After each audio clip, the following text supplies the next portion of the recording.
Hello guys, we are here with another important and one of the trending core programming language, database management system, shortly DBMS. It is very important in nowadays.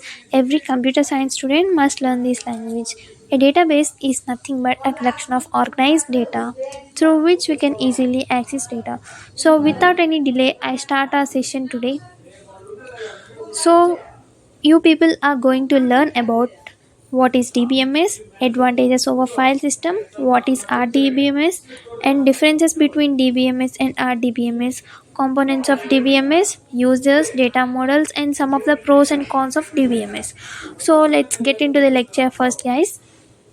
So, firstly, what is DBMS? So, database management system is a software for storing and retrieving the data. It acts as interface between the users and also the database. A database management system is a software that enables us creation, management, and use of database. It provides an interface between the database of users applications, allowing data to be stored, retrieved, and manipulated efficiently and securely. So this is database, guys. Firstly, learn about database. A database, it is used for storing the data, and database management system is to retrieve, storing, managing. It's a software like for storing and managing, retrieving the data. So it acts as an interface between the user and database. So this is called database management system. So some of the functions of database management system are data storage, retrieval, update, user and data security, backup and recovery, data integrity and consistency, multi-user access control. Next, advantages over file system. So before DBMS, data was stored in flat files. However, file systems have several limitations which are overcome by DBMS. So before database management system, like before the database introduced, we have used this file system, which is which have many limitations. Like it have a high redundancy, because redundancy is nothing but duplicate files. In database we can reduce that. We have low redundancy, and data integrity is very poor in file system. Security is limited, query support manual and slow, backup and recovery is manual, concurrency also very difficult over the file system. So to overcome all these limitations of file system, we introduce database, which there will be no redundancy in database, like there will be no fake duplicates, and data integrity security is very more. So easily we can easily retrieve the data from database, not like in file systems, and recovery also it is very fast. Next, DBMS versus RDMS. First, learn about RDMS. So RDBMS stands for Relational Database Management Systems. It is a type of database management systems that store data in form of tables. This tables is called relations. These tables are structured using rows and columns. Some of the key features of RDBMS: data is stored in the form of table. Each table contains rows and columns. These rows are called as records and columns are called as fields. So it uses SQL. SQL is nothing but structured query language. SQL is used to perform operations like inserting, updating, deleting, and querying data. So we can manipulate data by using structured query language. There are some queries you have to learn, like to create a table there will be a query, to update or to delete we have some of the queries. So this is called SQL. Next, in this we have some more features, like we have keys and we have normalization. In future classes you are going to learn more about that, but I'll give you a preview on that. We have two types of keys: primary key and foreign key mainly. So this primary key is used for a unique identification of each row. So each table typically has a primary key to uniquely identify each row. Suppose let's take a student table. So in student table we have some columns or some fields like student roll number, student name, student address, student phone number. So in that What will be the primary key? See, some names will be same. For example, two boys can have name like Ram, or two girls can have name like Sita, but the roll number is different for each student. So the student roll number will be a primary key. Next, foreign key, a field that links two tables maintaining relations between them. So guys, I'll explain you.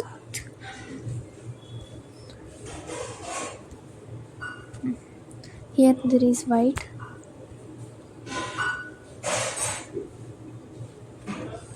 Let's take a table.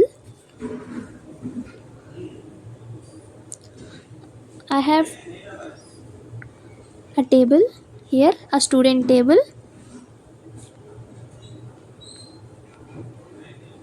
First, suppose this is a student table. Like we have a fields like student roll number, student name, and department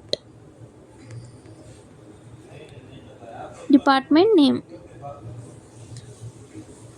So this is the table, guys.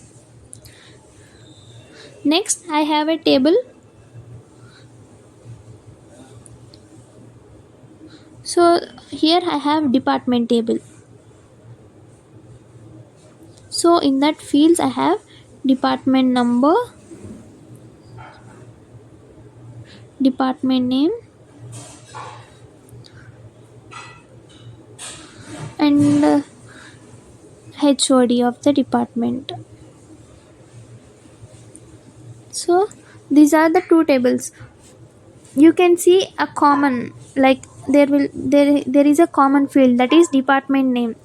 So this is use we can use foreign key. We can attach these two tables with department name. So we have a common field here, department name.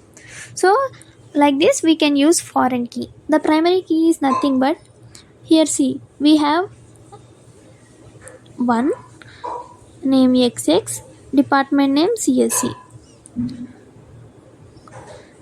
roll number 2, because one we can't have, serial number is unique for each student. They can have same name and same department, but you can see the difference in serial number. So this primary key is used to uniquely identify the each row. That's why this primary key and foreign key is used. So I think you understand, guys, about these keys.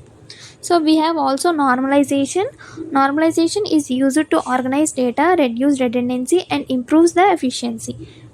Redundancy is nothing but duplicate files. Before you have seen that there is a same student number XX, so that it is a duplicate file. Like I'll show you. If there is a table with serial number, student name, phone number, address. I have serial number 1, name XX, phone number 123, and address some ABC. If I have same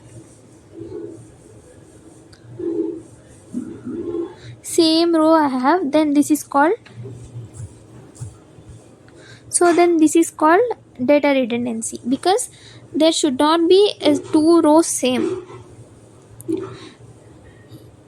If data redundancy is there, then more files will be to access.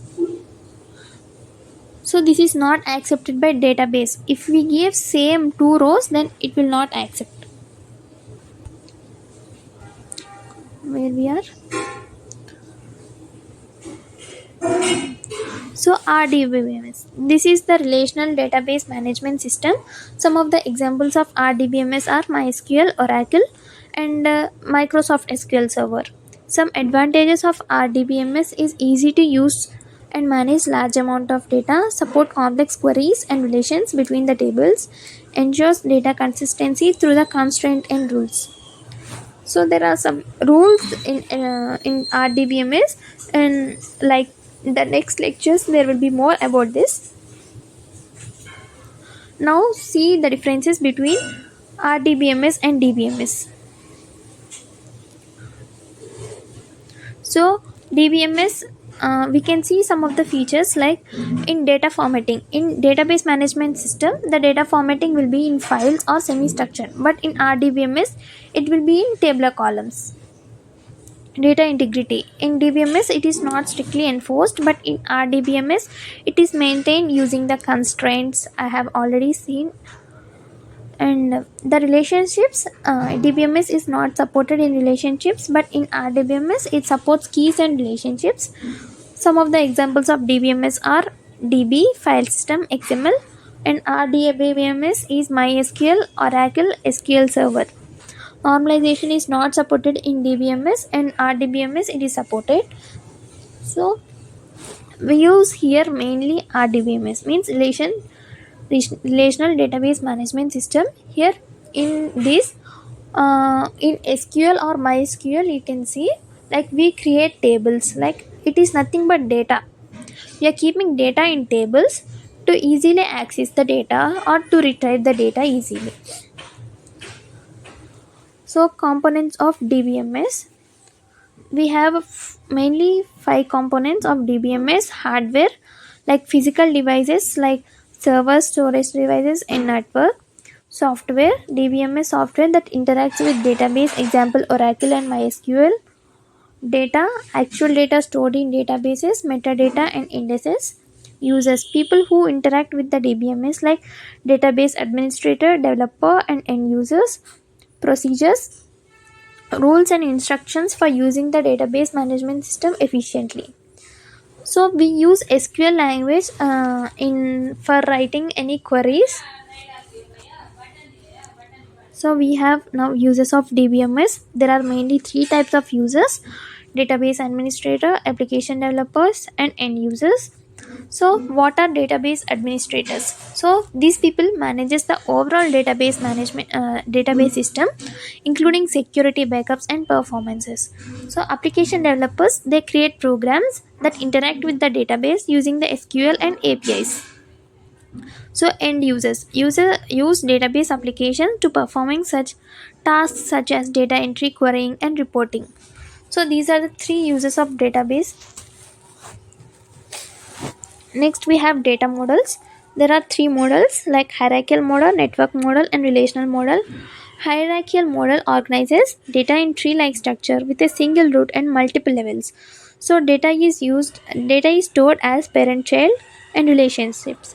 So I'll show you how this hierarchical model will be.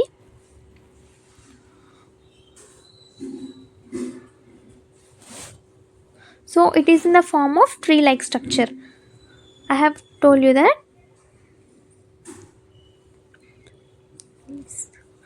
So let's take a college. So what will be in college?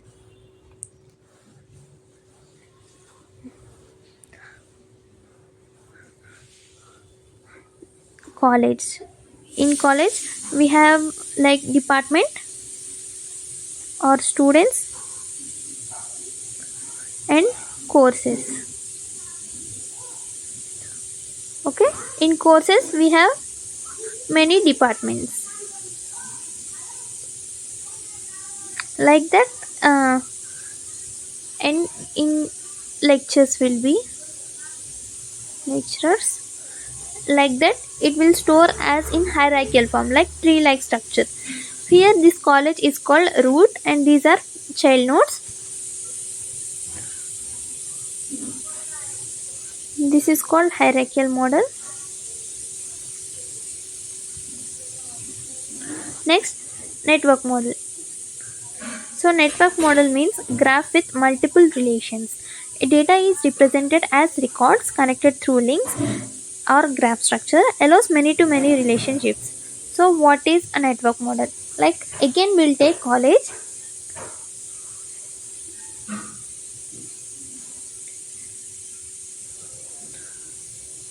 Let's take college. So network model means in college we have, like let's take CSE department.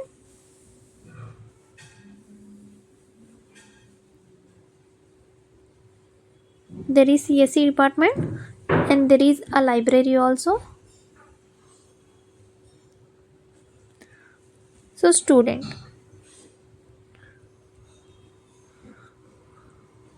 So college, in a college of CSE student, or college can have library. In library there will be students. Like this, the network model will be like it have many to many relationships. Next, entity relationship model or relationship model. So this entity relationship model, it uses tables or relations to store data. Each table has rows or records, columns. Relationships are maintained using primary keys and foreign keys. I have shown you before the table, same table, serial number, student name, phone number, course name. Serial number 1, CSC. This is called relationship model.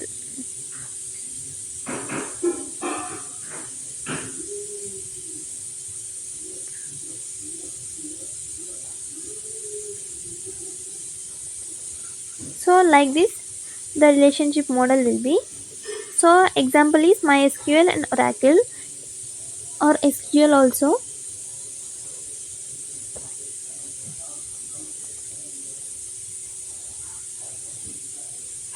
Next guys, so you have gone through about this data models. Now let's go for pros and cons of dbms. Some of the advantages of dbms are data consistency, data sharing, security, and reduced redundancy. Some of the cons are costly, complexity, performance for small applications. Like it is very costly. Like database, taking a database. Now let's practice some dbms architecture diagram.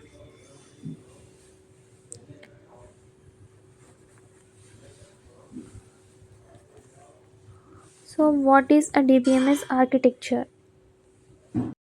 So guys, we have dbms architecture diagram.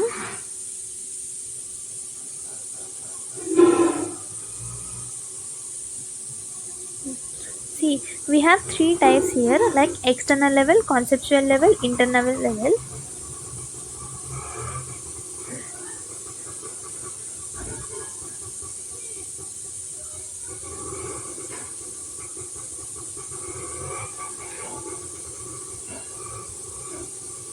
Okay, this is database.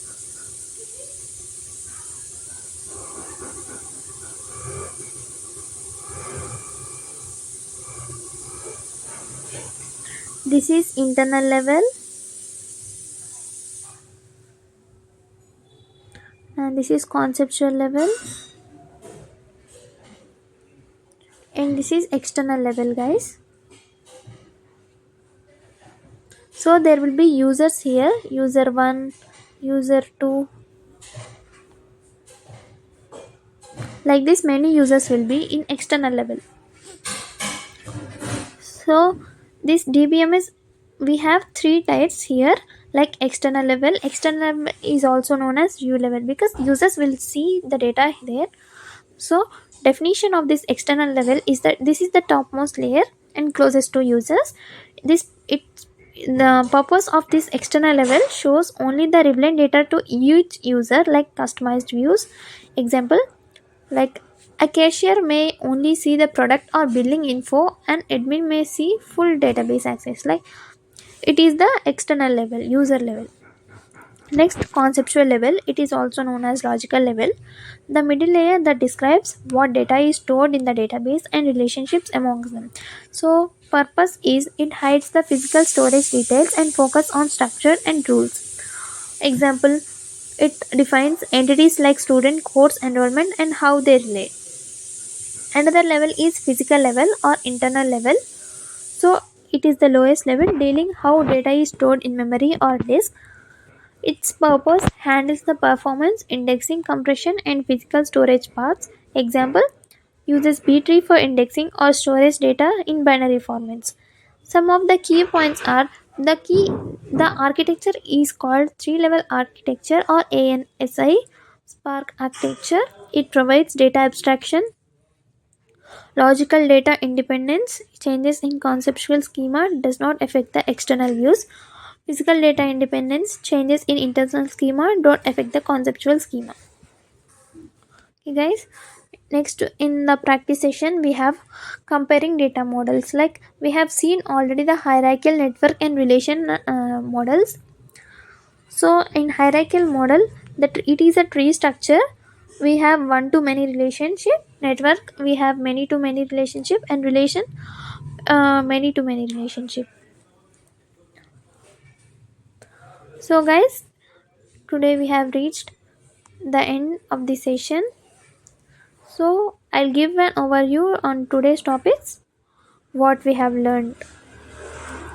So in day one of DBMS learning, we have learned about what is DBMS and what is RDBMS, and advantages over file system, and how we overcome the limitations of file system. What is the differences between the DBMS and RDBMS, and components of DBMS, uses of DBMS, some of the data models in DBMS, and pros and cons of DBMS, and DBMS architecture diagram. Also we compared the data models here. So guys, this is the lecture of today, day 1 class. Tomorrow there will be another session. Please kindly follow all the sessions and learn DBMS. This is very very important topic guys. If you have any doubts, please let me know in the general box of community, or you can comment down in the YouTube. Thank you for watching.